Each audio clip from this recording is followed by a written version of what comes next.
A lot of new people who want to know what this is and why it's happening. Can you give us an introduction? Yeah, again, the term geoengineering, aka chemtrails, the layman's term for what we see happening in the skies, but this is weather modification on a global scale. In fact, these programs are so large and so all-encompassing that all other weather modification programs that go on a smaller regional basis are virtually, they're negated by the scope and scale of the global geoengineering programs. And these programs involve a number of aspects. You have the saturation of the atmosphere with various chemical and metal particulates.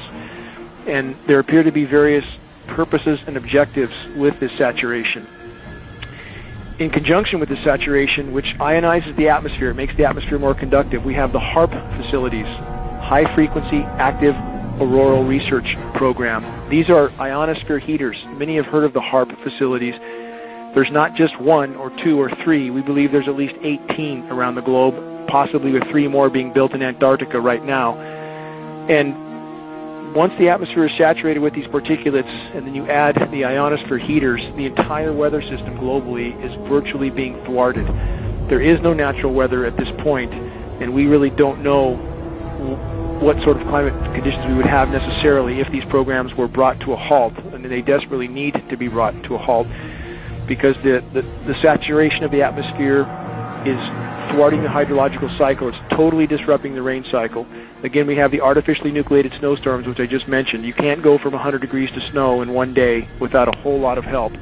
This includes jet stream manipulation with the HAARP facilities, and we are not guessing at this. We have monitoring sources for this signal, and we can see where the signal is most intense, and that's what steers the jet stream. So then you add artificial ice nucleation, which is a chemical nucleation process. They can turn what should have been rain into snow and drop the temperatures of these storm systems by this artificial chemical nucleation. This isn't sci-fi, this is hard science fact.